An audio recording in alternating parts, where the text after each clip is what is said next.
नमस्ते बच्चों, सपना हिंदी क्लासेस में आपका स्वागत है। हम आरोह पाठ्य पुस्तिका का पद्य से पाठ घर की याद कविता पढ़ रहे थे, जिसका कुछ भाग हम पढ़ चुके थे। आज हम आगे का भाग पढ़ेंगे। आज गीता पाठ करके दंड 260 करके खूब मुगदर हिला लेकर मूठ उनकी हिला लेकर। देखिए यहाँ पर कवि जेल में बंद है और अपने पिता की दिनचर्या को याद करते हुए कहते हैं कि आज गीता पाठ कर दंड 260 करके, यानी कि मेरे पिताजी ने आज सवेरे स्नान आदि करके धार्मिक ग्रंथ गीता का पाठ पढ़ा होगा। उसके बाद उन्होंने 260 दंड बैठक की होगी, अर्थात कसरत की होगी। खूब मुगदर हिला लेकर मूठ उनकी मिला लेकर। मुगदर होता है कसरत करने का एक उपकरण होता है जो लकड़ी का बना होता है, जिसको भुजाओं को मजबूत करने के लिए उसको घुमा घुमा कर कसरत की जाती है, मुगदर कहलाता है। मूठ मुगदर के पकड़ने का जो हत्था होता है वह मूठ कहलाता है। खूब मुगदर हिला लेकर मूठ उनकी मिला लेकर। फिर मेरे पिता ने मुगदर को हाथों में उठाकर खूब घुमाया होगा और उस मुगदर की मूठ को पकड़कर मिलाया होगा, अर्थात उन्होंने सवेरे सवेरे गीता पाठ पढ़कर और खूब कसरत की होगी। तभी कवि के पिता वृद्धावस्था में भी नवयुवकों जैसा उनमें जोश है, स्वस्थ हैं। जबकि नीचे आए होंगे नैन जल से छाए होंगे, हाय पानी गिर रहा है गर नजर में तैर रहा है। फिर कवि आगे कहते हैं कि जब पिताजी व्यायाम करके छत से नीचे आए होंगे, नैन जल से छाए होंगे, हाय पानी गिर रहा है गर नजर में तैर रहा है, और वहाँ अपने सभी बेटे बेटियों को साथ में देखा होगा और मुझे उनके साथ नहीं देखा होगा, तो मुझे याद करके उनकी आंखों में आंसू आ गए होंगे। कवि इन सब बातों को सोचकर दुखी हो रहा है। हाय पानी गिर रहा है गर नजर में तैर रहा है, तो कवि कह रहा है इधर जेल के बाहर बादल बरस रहे हैं और इधर कवि की आंखों से आंसू बह रहे हैं और घर की यादें उसकी आंखों में, उसके आंसुओं में साफ तैरती हुई दिखाई दे रही हैं।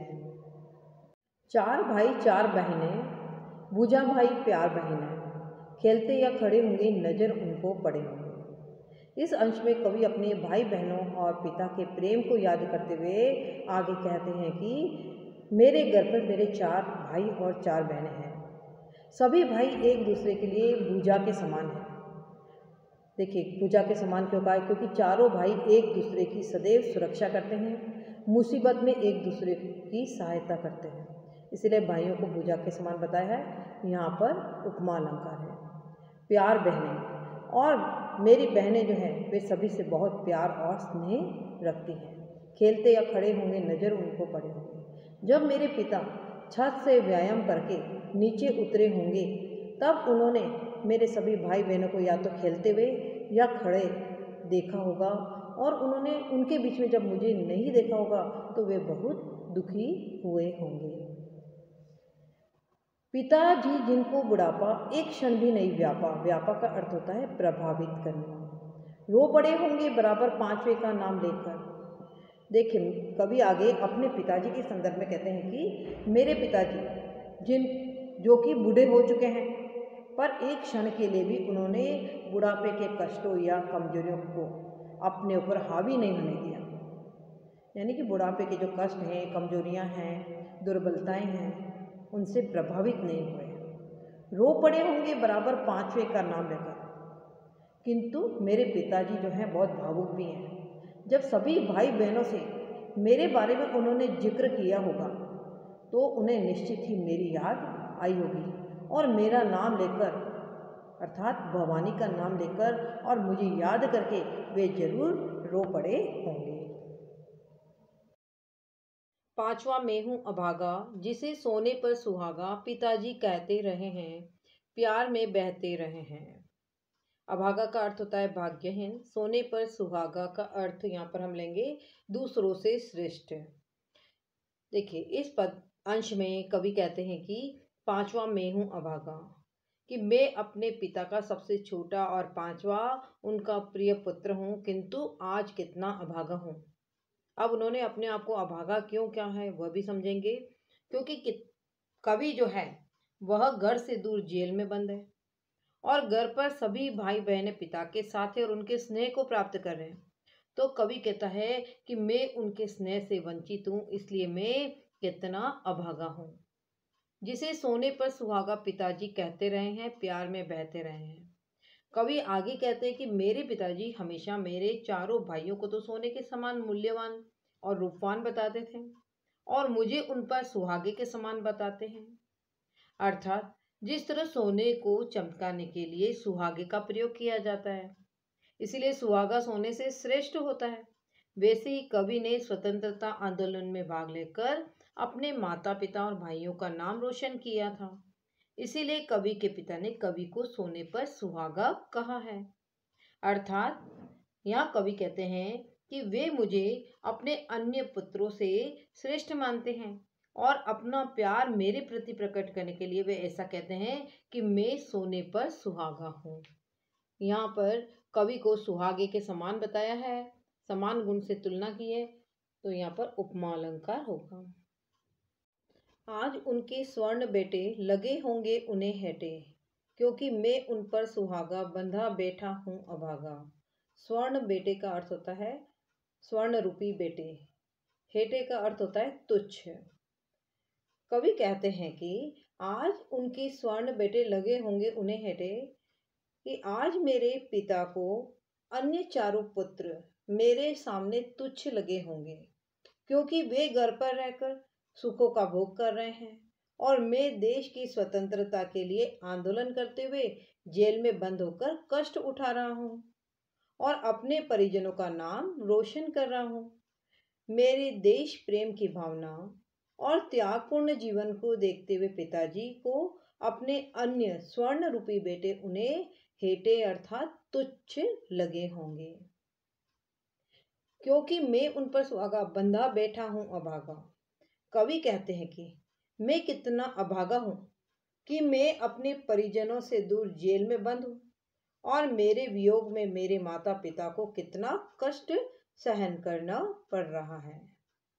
यहाँ स्वर्ण बेटे यानी स्वर्ण रूपी बेटे, यहाँ रूपक अलंकार है। और माँ ने कहा होगा दुख कितना बहा होगा, आंख में किस लिए पानी वहां अच्छा है भवानी।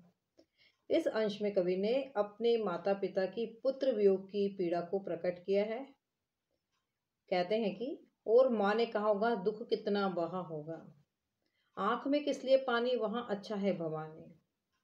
मेरी याद में पिताजी की आंखों में आंसू भर आए होंगे। पिता की आंखों में आंसू देखकर मेरी माँ भी दुखी हुई होगी और अपने दुख को छिपाकर उन्होंने पिताजी को सांत्वना देते हुए कहा होगा, आपकी आंखों में आंसू क्यों भर आए हैं, आप व्यर्थ में चिंता ना करें। भवानी देश के हित के लिए स्वतंत्रता आंदोलन में भाग लेते हुए जेल गया है, उसने तो हमारा सिर गर्व से ऊंचा किया है, आप दुखी ना हो। भवानी जेल में सकुशल होगा, अच्छा होगा, ऐसा कहकर माँ ने पिता को समझाया होगा। वह तुम्हारा मन समझकर और अपनापन समझकर गया है सो ठीक ही है, यह तुम्हारी लीक ही है। लीक का अर्थ होता है परंपरा। कवि जेल में कल्पना कर रहे हैं कि उसके वियोग में पिताजी दुखी होंगे और माँ उन्हें सांत्वना देते हुए कह रही होगी, वह तुम्हारा मन समझकर और अपनापन समझकर। देखिए माँ पिता से कह रही होगी कि आपका पुत्र भवानी तो आपकी मन की इच्छा को समझकर ही देश की आजादी के लिए जेल गया है। आप तो स्वयं चाहते थे कि आपके पुत्रों में से कोई तो देश के हित में अपना योगदान दे और भवानी जानता है कि आप उससे कितना प्रेम और अपनत्व रखते हैं और उसने आपकी भावना और अपनत्व को समझकर ही देश के हित में अपना योगदान दिया है और आजादी के आंदोलन में भाग लेकर जेल गया है। गया है सो ठीक ही है, यह तुम्हारी लीक ही है। अब जेल जाकर भवानी ने कुछ गलत नहीं किया है, उसने ठीक ही किया है। उसने तो आपका सर गर्व से ऊंचा कर दिया है। यह तुम्हारी लीक ही है, यानी कि देश की आज़ादी के लिए आंदोलन में भाग लेना और कष्ट उठाना तो आपके परिवार की परंपरा रही है। आपके परिवार वाले पीढ़ी दर पीढ़ी देश के हित में अपना योगदान देते आ रहे हैं और आपके बेटे भवानी ने तो इसी परंपरा का निर्वाह किया है और देश के हित में अपना योगदान दिया है। आपके बेटे ने तो आपका सिर गर्व से ऊंचा किया है, आपको तो खुश होना चाहिए।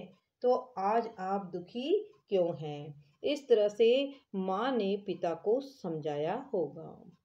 पाँव जो पीछे हटाता कोख को मेरी लजाता, इस तरह हो न कच्चे रो पड़ेंगे और बच्चे। कवि जेल में कल्पना कर रहा है कि उसके पिता को दुखी देखकर उसकी माता ने पिता को सांत्वना देते हुए कहा होगा, पाँव जो पीछे हटाता कोख को मेरी ले जाता। यदि आपका पुत्र भवानी स्वाधीनता आंदोलन में भाग न लेता, जेल न जाता, तो वह मेरी कोख को लज्जित करता। अर्थात लोग कहते कि ये कायर किस माता का पुत्र है, और मुझे ये सब सुनकर बहुत लज्जा आती। इस तरह हो न कच्चे रो पड़ेंगे और बच्चे। आप इस तरह से कच्चे मत पड़ो, अर्थात अपना मन छोटा मत करो। यदि तुम्हें दुखी देखेंगे तो अन्य बच्चे भी रो पड़ेंगे, वे भी दुखी हो जाएंगे। यह कहकर माँ ने पिता को धैर्य बंधाया होगा। पिताजी ने कहा होगा, हाय कितना सहा होगा, कहाँ मैं रोता कहाँ हूँ, धीर में खोता कहाँ हूँ।